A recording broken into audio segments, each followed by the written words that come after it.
എൻ്റെ അരികിൽ ജീവിത പ്രശ്നങ്ങൾ പറയുന്നവരിൽ കുറേയേറെ പേർ പറയുന്നൊരു കാര്യമാണ്, ഞാൻ ഒരു വസ്തു കൊടുക്കാൻ ഇട്ടിട്ട് കുറേ കാലമായി, പക്ഷേ അതങ്ങോട്ട് നടക്കുന്നില്ല. പ്രധാന കാരണമെന്ന് പറഞ്ഞാൽ ഞാൻ പറയുന്ന വസ്തു വിലയുമായിട്ട് ബന്ധപ്പെട്ട് അവരെത്തുന്നില്ല. ചിലരാകട്ടെ വസ്തു വന്ന് കണ്ട് ഇഷ്ടപ്പെട്ടിട്ടൊക്കെ പോകും, പിന്നീട് ഒരു മറുപടിയും കിട്ടില്ല. നമ്മൾ വിളിച്ചു ചോദിച്ചാൽ പോലും അവർ ഇപ്പോൾ അതിൽ താല്പര്യമില്ല എന്നുള്ള രീതിയിൽ പറയുന്നു. ചിലരാകട്ടെ ടോക്കൺ അഡ്വാൻസ് ഒക്കെ കൊണ്ടുവന്നിട്ട് പോലും അങ്ങ് മാറിപ്പോകുന്നു. ചിലർക്കാകട്ടെ വസ്തു വാങ്ങിക്കാൻ ആളേ വരുന്നില്ല. തൊട്ടരികിലുള്ള വസ്തുക്കളൊക്കെ ചിലർ വിറ്റ് കഴിഞ്ഞിട്ട് പോലും നമ്മുടെ വസ്തു മാത്രം മേടിക്കാൻ ആരും വരുന്നില്ല.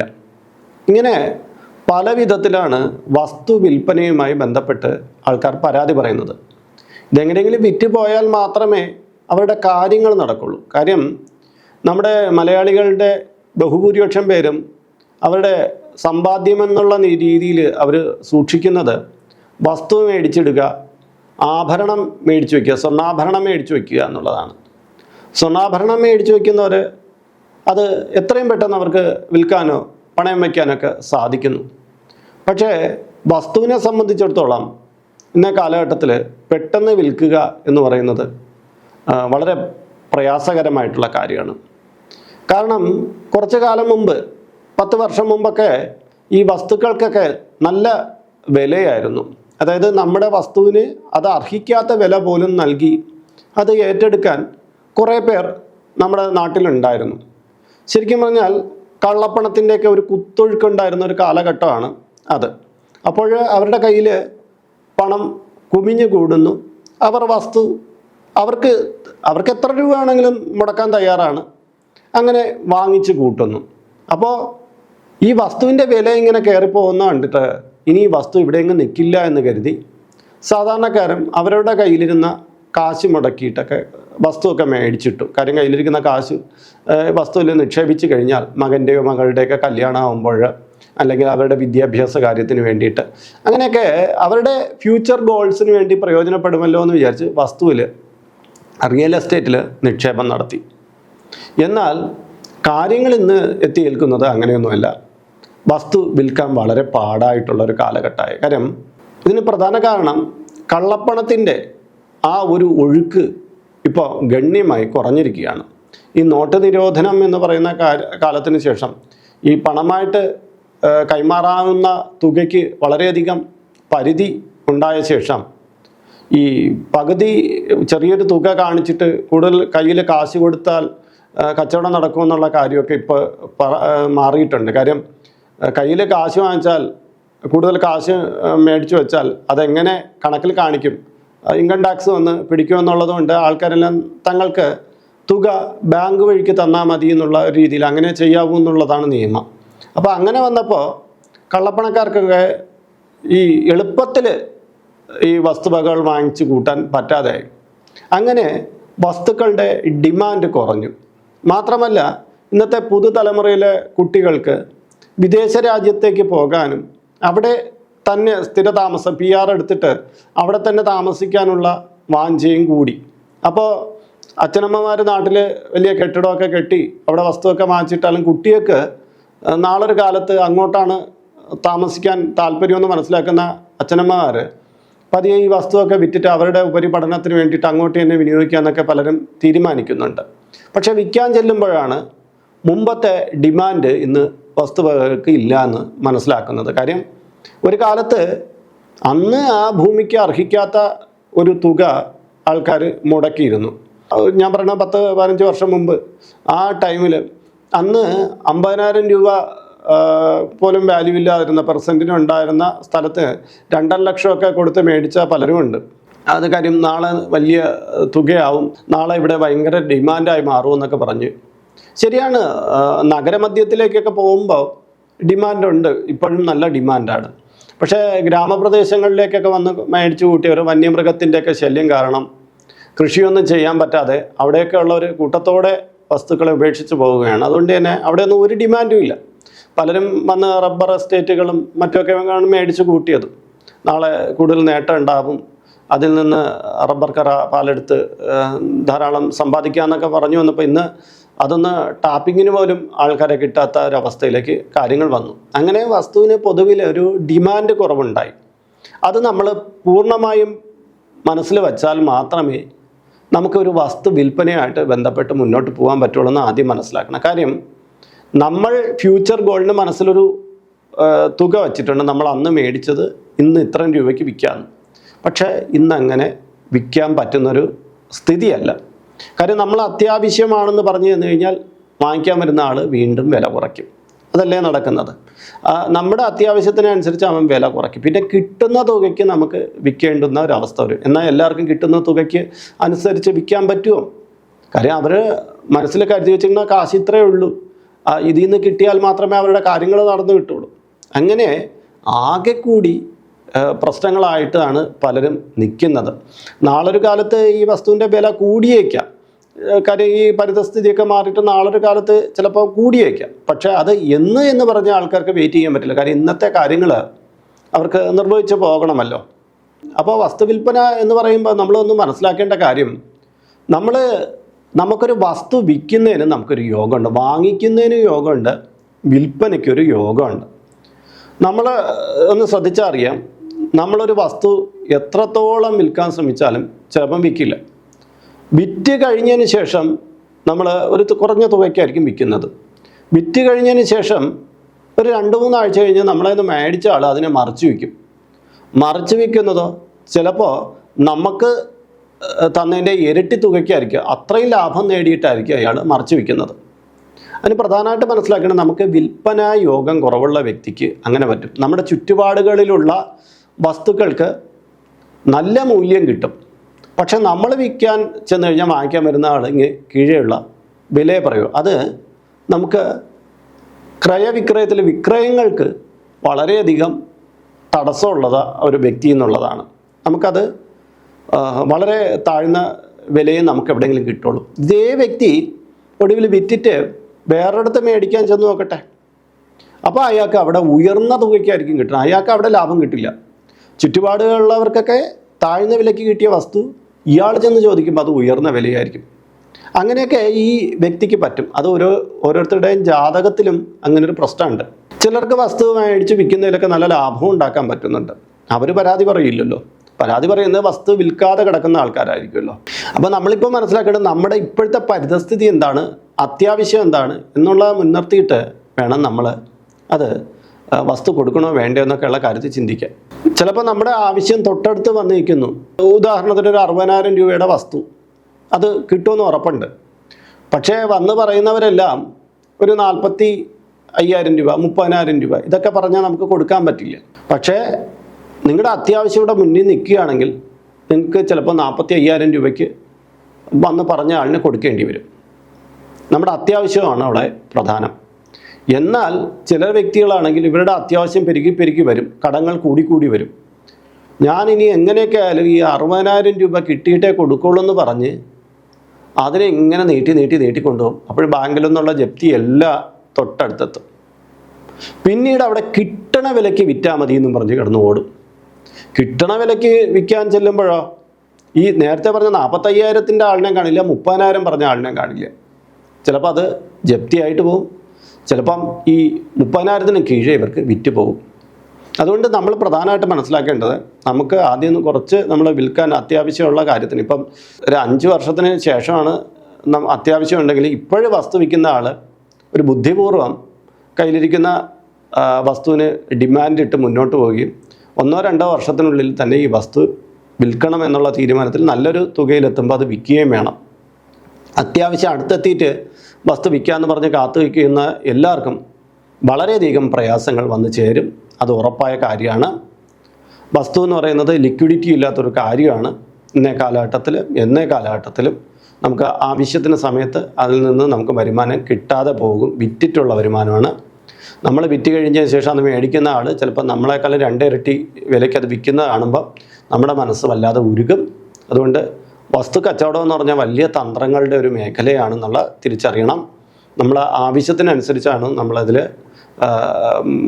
പ്രാധാന്യം കൊടുക്കേണ്ടത്. ഒരു കാര്യത്തെ മുൻകൂട്ടി കണ്ടെത്തി നമുക്ക് വസ്തു കൊടുക്കാനുണ്ടെങ്കിൽ അത് മുന്നേ തന്നെ വിറ്റിട്ട് അതൊരു സേഫായിട്ടുള്ള എന്നാൽ നല്ല ലാഭം കിട്ടുന്ന കുറച്ച് പലിശ കിട്ടുന്ന മറ്റൊരു മാർഗത്തിലേക്ക് ലിക്വിഡിറ്റിയുള്ള, അതായത് പെട്ടെന്ന് നമുക്ക് എടുക്കാനും വിൽക്കാനും പറ്റുന്ന ഒന്നിലേക്ക് മാറ്റുന്നതാണ് ഇന്നേ കാലഘട്ടത്തിൽ ഏറ്റവും സേഫായിട്ടുള്ളൊരു മാർഗ്ഗമെന്ന് പറയാതിരിക്കാം. വസ്തു വിൽക്കാൻ നിൽക്കുന്നവരുടെ കാര്യമാണ് പറയുന്നത്. അല്ലാതെ കുറേ കാലത്ത് ലോങ് കാലയളവിൽ ഞാൻ വിൽക്കുന്നൊന്നുമില്ല, എൻ്റെ കയ്യിലിരിക്കട്ടെ എന്ന് പറഞ്ഞവർക്ക് പതിയെ പതിയെ അത് കിടന്ന് വസ്തുവിന് വില കൂടും. അതൊരു കാലത്തിൻ്റെ ഇതനുസരിച്ച് വില കൂടിക്കൊണ്ടിരിക്കും. സാമാന്യമായ ഒരു ഏറ്റം ഇനി എന്തായാലും ഉണ്ടായി വരും. ചിലപ്പോൾ ഗോൾഡിനൊക്കെ ഉണ്ടാകുന്നൊരു ഏറ്റം പോലെ അത് വന്നില്ല എന്നും വന്നേക്കാം. അത് കാലമാണ് തീരുമാനിക്കേണ്ടത് എങ്ങനെയാണ്. അത് ഇരിക്കുന്ന പ്ലേസും കൂടെ നിർത്തിയിട്ടായിരിക്കും. ചിലപ്പോൾ നല്ലൊരു നാഷണൽ ഹൈവേ ഒക്കെ പെട്ടെന്ന് നമ്മൾ വസ്തുവിൻ്റെ അരികിലൂടെ കടന്നു പോയാൽ ഒരു വലിയ ടെക്നോ പാർക്ക് പോലത്തെ ഒന്ന് വന്നു കഴിഞ്ഞാൽ ചിലപ്പോൾ വസ്തുവിൻ്റെ വില നമ്മൾ ഉദ്ദേശിക്കുന്നതിനേക്കാളും 4-5 മടങ്ങൊക്കെ കൂടും. പെട്ടെന്ന് 10-15 ഒക്കെ കൂടിയ സ്ഥലങ്ങളൊക്കെ ഉണ്ട്. അതൊക്കെ കാലമാണ് ആ പുരോഗതിയെ നമുക്ക് സമ്മാനിക്കുന്നത്. അപ്പോൾ നമുക്കിവിടെ നോക്കേണ്ടത് ഈ യാഥാർത്ഥ്യമെല്ലാം മനസ്സിലാക്കിയിട്ട് വേണം നമ്മുടെ ഒരു വസ്തു വിൽക്കാനുള്ള കാര്യത്തിലേക്ക് വരുമ്പോൾ മാന്ത്രികപരമായിട്ടുള്ള കാര്യങ്ങളിലേക്ക് വരാൻ. അപ്പോൾ ഒരു വസ്തു വിൽക്കാനുണ്ടെന്ന് പറഞ്ഞിട്ട് ഒരു ക്ഷേത്രത്തിൽ പോയി മേൽശാന്തി അടുത്തൊക്കെ പറയുമ്പോൾ അവർക്ക് എന്ത് ചെയ്തു കൊടുക്കണമെന്ന് പലപ്പോഴും കർമ്മിമാർക്കും അറിയാതെ ചിലർ പറയും ഭാഗ്യസൂക്തം ചെയ്താൽ മതി, ചിലർ പറയും അല്ലെങ്കിൽ നിങ്ങളുടെ ഏതെങ്കിലും കുടുംബക്ഷേത്രത്തിൽ പോയി വഴിപാട് കഴിപ്പിച്ചാൽ മതി. ഇങ്ങനെ പ്രോപ്പറായിട്ടൊരു ഗൈഡൻസ് കൊടുത്ത് കാണുന്നില്ല. അപ്പം ഞാനിവിടെ പണ്ട് കാലഘട്ടത്തിൽ, അതായത് ഈ വസ്തു വിൽക്കാൻ പണ്ട് കാലഘട്ടത്തിൽ നാട്ടാചാരപ്രകാരം ചെയ്തിരുന്ന കാര്യം താന്ത്രികാചാരപ്രകാരത്തിലുള്ള കാര്യങ്ങളും ചേർത്തിണക്കി അധികം ചിലവുകളൊന്നും ഇല്ലാത്ത കുറച്ച് കാര്യങ്ങളെ പറയാം. ഒന്നാമത് വസ്തു വിൽക്കാൻ നിൽക്കുന്ന ആൾ സാമ്പത്തിക ബാധ്യതയിലൊക്കെ നിൽക്കുന്ന ആളായിരിക്കും. അവരെ കൊണ്ട് അധിക ചിലവുള്ള കാര്യങ്ങൾ പറയിക്കാൻ നിർബന്ധമല്ല. എന്നാൽ അധിക ചിലവ് മുടക്കിയാലും കുഴപ്പമില്ല, ഞങ്ങൾക്ക് വസ്തു വിറ്റ് കിട്ടിയാൽ മതി എന്ന് പറയുന്ന മറ്റൊരു കൂട്ടരുണ്ട്, ചില റിയൽ എസ്റ്റേറ്റ് പോലെയുള്ള. അവർക്ക് കൂടിയ കാര്യങ്ങളെ ആശ്രയിക്കാം. എന്തായാലും ഞാൻ അത്തരം കാര്യങ്ങളെക്കുറിച്ചൊന്ന് വിശദമാക്കാം. പ്രധാനമായിട്ടും വസ്തു തടുക്കുക എന്ന് പറയുന്നൊരു കാര്യമുണ്ട്. വസ്തു തടുക്കുക, അതായത് ഒരു വ്യക്തിക്ക് ഈ വസ്തുവിന്മേൽ വളരെ നോട്ടം ഉണ്ടായിരിക്കും. ചിലപ്പോൾ അത് നമ്മുടെ വസ്തുവിന് തൊട്ടടുത്ത് കിടക്കുന്ന ഒരാളായിരിക്കാം. അതായത് വസ്തുവിൻ്റെ തൊട്ടടുത്ത് അയാൾക്ക് ഭൂമിയുണ്ട്, ആ ഭൂമിയുമായിട്ട് ഇത് ചേർത്ത് വയ്ക്കണം എന്നുള്ള ഒരു തീരുമാനമുള്ളൊരു വ്യക്തിയുണ്ട്. അങ്ങനെയുള്ളൊരു വ്യക്തിയാണെങ്കിൽ അയാൾ എന്ത് ചെയ്യും? വേറെ ആരെങ്കിലുമൊക്കെ വരുമ്പോൾ ഈ വസ്തുവിൽ എന്തെങ്കിലും കുഴപ്പമുണ്ട്, ഇത് കൊള്ളില്ല, ഇവിടെ വസ്തുവിന് ഇത്ര വിലയില്ല എന്നൊക്കെ പറഞ്ഞ് ആ ആളിനെ രഹസ്യമായിട്ട് മാറ്റിക്കളയാനുള്ള സാധ്യതയുണ്ട്. കാര്യം ഇയാളുടെ മനസ്സിൽ ഏറ്റവും കുറഞ്ഞ റേറ്റിൽ ഈ വസ്തു നേടിയെടുക്കണമെന്നുള്ളതാണ്. അങ്ങനെ ഒരുപാട് പേർക്ക് ഈ അബദ്ധങ്ങൾ പറ്റാറുണ്ട്. അപ്പോൾ അങ്ങനെ നേരിട്ട് ഇത് കണ്ടുപിടിച്ച് കഴിഞ്ഞാൽ പിന്നെ ഇവരെന്ത് ചെയ്യും? ചില പ്രത്യേകതരം അടക്കം വയ്ക്കുക, തടുക്കുക എന്ന് പറയുന്ന ചില പ്രയോഗങ്ങളുണ്ട്. അത് വസ്തുവിൽ ചില പ്രത്യേകതരം ചാരമായിട്ടോ അല്ലെങ്കിൽ ജലമായിട്ടോ ഒക്കെ കൊണ്ടുവന്ന് തളിച്ച് കുഴിച്ചിടുക, അങ്ങനെയൊക്കെയുള്ള കാര്യങ്ങൾ ചെയ്തേക്കും. നമ്മൾ ചിലപ്പോൾ അറിഞ്ഞില്ല എന്ന് വന്നേക്കും. അങ്ങനെയുള്ള കാര്യങ്ങളൊക്കെ പിന്നീട് മനസ്സിലാക്കുന്ന ഒരു രാശി പ്രശ്നമൊക്കെ എടുത്ത് നോക്കുമ്പോഴാണ് പലപ്പോഴും മനസ്സിലാകുന്നത്. എന്തായാലും നമ്മൾ അങ്ങനെ ഒരു കാര്യം കണ്ടു കഴിഞ്ഞാൽ നമുക്ക് ആദ്യം ചെയ്യാൻ പറ്റുന്നത് ഭദ്രകാളി ക്ഷേത്രത്തിൽ ഒരു 5 നാരങ്ങ സമർപ്പിച്ചിട്ട് കാളീസ്തവം കൊണ്ട് ജപിച്ച് വാങ്ങിക്കണം. കാളീസ്തവം കൊണ്ട് ജപിച്ച് വാങ്ങിച്ചിട്ട് ഈ വസ്തുവിൻ്റെ 4 കോണുകളിലും നടുക്കുമായിട്ട് കുഴിച്ചിടണം. ഇത് മാസത്തിലെ ഒരു നവമി തിഥിയിൽ ചെയ്യണം. ഇങ്ങനെ ഒരു 6 മാസം, മാസത്തിൽ 1 പ്രകാരം 6 മാസം ചെയ്യുന്നത്. ഇങ്ങനെ ഒരു തടുപ്പിട്ടേക്കുന്നതാണെങ്കിൽ, സാമാന്യ ശക്തി കുറവുള്ള തടുപ്പുകളൊക്കെ ആണെങ്കിൽ അത് മാറിയിട്ട് വസ്തു വിൽപ്പനയ്ക്ക് ആവശ്യമായ അവസരം ഒരുങ്ങി കിട്ടും, വസ്തു വിറ്റ് പോകുന്നതായിട്ട് കാണുന്നുണ്ട്. ഇനി രണ്ടാമത്തെ കാര്യം, വസ്തുവിലുള്ള ചില നീചത്വങ്ങൾ കൊണ്ട്, അതായത് ചില നെഗറ്റിവിറ്റികളുണ്ട്, അവ ഇങ്ങനെ നിന്നിട്ട് വിൽപ്പനയെ തടുക്കുന്നു. വന്ന് കാണുന്ന ആളിന് വസ്തുവിൽ എന്തോ ഒരു നെഗറ്റീവ് ഉണ്ട്, ഇവിടെ താമസിക്കാൻ കൊള്ളില്ല, അയാൾക്കൊരു അതൃപ്തി ഉണ്ടായിക്കൊണ്ടിരിക്കും. അങ്ങനെ വരുന്ന ഒരു അവസ്ഥയാണെങ്കിൽ ആ മണ്ണിൽ ഒരു ഹേരംബ ഗണപതി ഹോമം കഴിപ്പിക്കുക. ഹേരംബ ഗണപതി യന്ത്രം ആ മണ്ണിൽ സമർപ്പിക്കുന്നത് നല്ലതാണ്. ഹോമം കഴിപ്പിച്ച് ഹേരംബ ഗണപതി യന്ത്രം ആ മണ്ണിൻ്റെ മധ്യഭാഗത്തായിട്ട് ആഴ്ത്തി വയ്ക്കുന്നത് നല്ലതാണ്. ചിലയിടത്താണെങ്കിൽ ഹോമം കഴിപ്പിച്ചിട്ട് ഹോമകുണ്ഡം മാറ്റിയിട്ട് ആ സ്ഥാനത്ത് ഹേരംബ ഗണപതി യന്ത്രം താഴ്ത്തി വയ്ക്കുന്നതായിട്ട് കാണും. പിന്നെ വേറെ ലളിതമായിട്ടുള്ള കാര്യമുണ്ട്. ഇങ്ങനൊരു പ്രശ്നം വരികയാണെങ്കിൽ ശിവക്ഷേത്രത്തിൽ കരിക്ക് അഥവാ ഇളനീര് കൊടുത്തിട്ട് അഘോരമന്ത്രം കൊണ്ട് ജപിച്ചു വാങ്ങിച്ച് വസ്തുവിന് കിഴക്ക് തൊട്ട് ചുറ്റി കിഴക്ക് വരെ, ഇങ്ങനെ കിഴക്കിൽ ആദ്യം തളിച്ച് പിന്നെ ചുറ്റി എല്ലാ ഭാഗത്തും തളിച്ച് കിഴക്ക് വരെ വരുന്ന തരത്തിൽ തളിക്കുന്ന രീതിയുണ്ട്.